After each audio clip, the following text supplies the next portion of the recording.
नमस्कार। स्वागत है हमारे यूट्यूब चैनल न्यूराइज क्लासेस पर। आज जानेंगे करंट अफेयर के बारे में। आगामी परीक्षाओं के लिए महत्वपूर्ण है, आज उन्हीं पर चर्चा किया जाएगा। आइए जान लेते हैं। दिया है महिला न्यायाधीशों के विश्व में योगदान को मान्यता देने के लिए अंतर्राष्ट्रीय महिला न्यायाधीश दिवस किस दिन आयोजित किया गया? तो किस दिन आयोजित किया गया? तो 10 मार्च को आयोजित किया गया, ये भी याद रखिए। और थोड़ा सा इसके बारे में जान लेते हैं। संयुक्त राष्ट्र जनरल असेंबली ने सर्वसम्मति कब दी? तो 26 अप्रैल 2021 में दी। 10 मार्च को अंतर्राष्ट्रीय महिला न्यायाधीश दिवस मनाया जाएगा, ये भी याद रखिए। और विश्व स्तर पर पहली बार कब मनाया गया इसको? तो 10 मार्च 2022 में मनाया गया, ये भी याद रखिएगा। फिर आगे दिया है 9 मार्च 2024 को बम्बई में आयोजित मिस वर्ल्ड 2024 प्रतियोगिता में चेक गणराज्य की किस सुंदरी को विजेता घोषित किया गया? तो किसको विजेता घोषित किया गया? तो क्रिस्टीना प्लिस्कोवा हैं, इनको एक विजेता घोषित किया गया। कब घोषित किया गया? तो 9 मार्च 2024 को।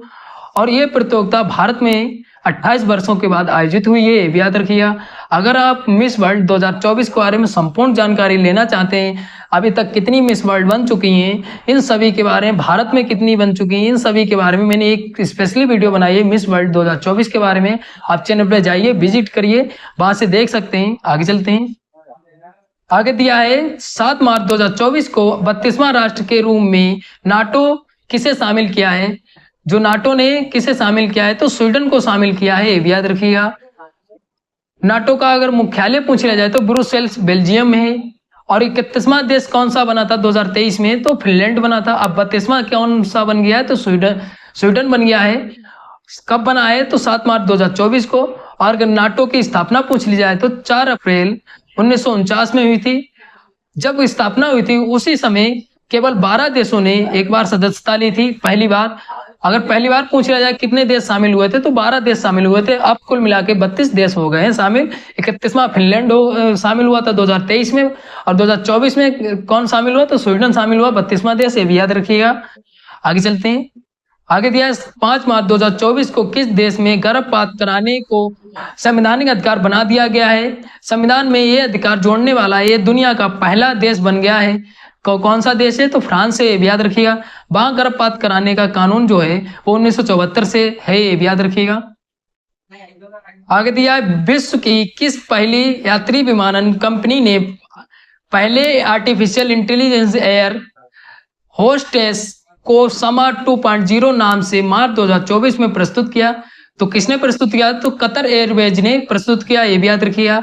और जान लेते हैं इसके बारे में। कतर एयरवेज ने केबिन क्रू समा 2.0, जिसका अरबिक भाषा में जो अर्थ होता है वो आकाश अर्थ होता है, ये याद रखिएगा अर्थ।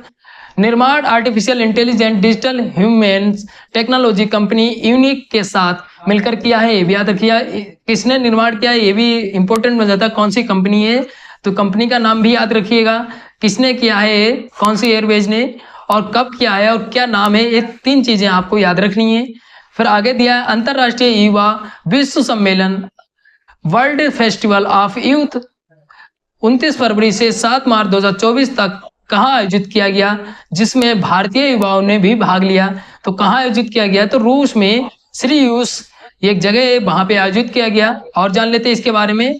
विश्व युवा सम्मेलन का आयोजन world federation of democratic youth और इंटरनेशनल यूनियन द स्टूडेंट्स ने किया था, जिसमें 190 देशों के सभी क्षेत्रों के लगभग 20,000 युवाओं ने भाग लिया। कितने युवाओं ने भाग लिया और किसने आयोजित किया और कितने देश शामिल थे और कहाँ पे आयोजित किया है, ये 3 इंपॉर्टेंट चीजें महत्वपूर्ण बन जाती हैं, आप नोट कर सकते हैं। आगे चलते हैं। आगे दिया है रूस, ईरान, चीन का संयुक्त नौसैनिक युद्ध अभ्यास किस नाम से अमन की खाड़ी अरब सागर में मार्च 2024 में संपन्न हुआ? तो किस नाम से संपन्न हुआ? तो मेरी टाइम्स सिक्योरिटी बेल्ट 2024 के नाम से संपन्न हुआ, ये भी याद रखिएगा। नाम याद रखिएगा और किन देशों के बीच हुआ ये याद रखिएगा। और जान लेते हैं इसके बारे में। समुद्री आर्थिक सुरक्षा से संबंधित इस युद्ध अभ्यास में Bharat, Pakistan, Kazakhstan, Azerbaijan, Oman, south Africa के प्रतिनिधियों ने पर्यवेक्षक के रूप में भाग लिया। तो कौन कौन शामिल था? भारत शामिल था, इसलिए और इंपॉर्टेंट बन जाता है। आगे दिया है भारत की राष्ट्रपति श्री द्रौपदी मुर्मू ने अपनी 11 से 13 मार्च 2024 को विदेश यात्रा के दौरान किस राष्ट्र के राष्ट्रीय दिवस समारोह में मुख्य अतिथि के रूप में भाग लिया? तो कौन से देश में लिया था? तो मॉरिशस में लिया था, ये भी याद रखिएगा। और जान लेते हैं, राष्ट्रपति द्रौपदी मुर्मू ने 12 मार्च 2024 को चैंप डे मार्स में मॉरिशस की स्वतंत्रता की 56वीं वर्षगांठ पे मुख्य अतिथि के रूप में भाग लिया। और ये मुख्य अतिथि कौन सी नंबर की थी? तो 32वीं नंबर की थी। और जो समारोह में शामिल हुई थी वो 56 नंबर का वर्षगांठ थी स्वतंत्रता की। और ये मुख्य अतिथि के रूप में कौन थी? 32वीं नंबर की थी, ये भी याद रखिएगा। मॉरिशस ने ही डॉक्टरेट की ला उपाधि किसको दी? श्री द्रौपदी मुर्मू को दी, ये भी याद रखिएगा। आगे दिया, आइसलैंड के किस प्रायद्वीप में 16 मार्च 2024 को ज्वालामुखी विस्फोट के बाद दक्षिणी आइसलैंड में आपात स्थिति की घोषणा कर दी गई? रेंज प्रायद्वीप, यहाँ पे आपात स्थिति की घोषणा की गई है, याद रखिएगा। आगे दिया, लॉस एंजिल के डॉल्बी थिएटर में 10 मार्च 2024 को 96 ऑस्कर अवार्ड सेरेमनी में किस फिल्म के बेस्ट फिल्म समेत कुल 7 अवार्ड प्राप्त हुए? तो किसको प्राप्त हुए? तो ओपेनहाइमर को प्राप्त हुए। ये इंपॉर्टेंट बन जाता है, किस फिल्म को प्राप्त हुए।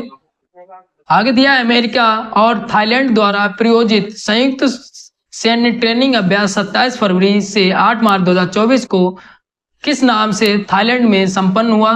तो किस नाम से संपन्न हुआ? तो कोबरा गोल्ड के नाम से संपन्न हुआ। कोबरा गोल्ड 24 के नाम से ये संपन्न हुआ है, ये भी याद रखिएगा। कहाँ पे संपन्न हुआ है? तो थाईलैंड में संपन्न हुआ है। कब से कब तक हुआ है? ये डेट 3 पॉइंट्स आपको याद रखने हैं। और किसके बीच हुआ है? तो अमेरिका और थाईलैंड के बीच हुआ है।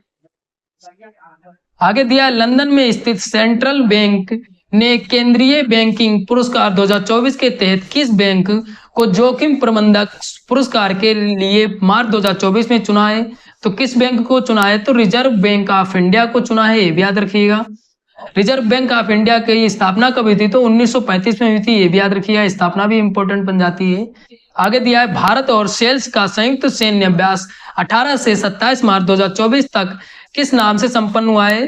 तो लामितीय नाम से संपन्न हुआ है, ये भी याद रखिएगा। और इसका अर्थ क्या होता है? क्रियोल भाषा में इसका अर्थ जो होता है वो मित्रता होता है, ये भी याद रखिएगा। और ये इसका शुरुआत कब से हुआ था? तो 2001 से शुरुआत हुआ था। पहली बार कहाँ आयोजित हुआ था? तो सेल्स में ही आयोजित हुआ था, ये भी याद रखिएगा। और इसमें कितने कितने सैनिक शामिल थे? तो 45 सैनिक शामिल थे। दोनों देशों के 45 सैनिक शामिल थे, ये भी याद रखिएगा। आगे दिया, भारत और अमेरिका के बीच 18 से 31 मार्च 2024 तक त्रिसेवा सैन्य अभ्यास पूर्वी समुद्री तट पर किस नाम से हुआ? तो किस नाम से हुआ? टाइगर ट्रिम्फ 24 के नाम से हुआ है। कब से कब तक हुआ और किन देशों के बीच हुआ और क्या नाम रखा गया? तो इन 3 चीजों को आपको याद रखना है। ये इतने करंट अफेयर के महत्वपूर्ण प्रश्न थे जिनको मैंने यहाँ पे डिस्कस किया है, आगामी परीक्षाओं के लिए अति महत्वपूर्ण है। आशा करते हैं आपको वीडियो अच्छी लगी होगी। अच्छी लगी तो लाइक शेयर कमेंट करिए। अगर कोई डाउट बचता है तो आप कमेंट करके पूछ सकते हैं। धन्यवाद।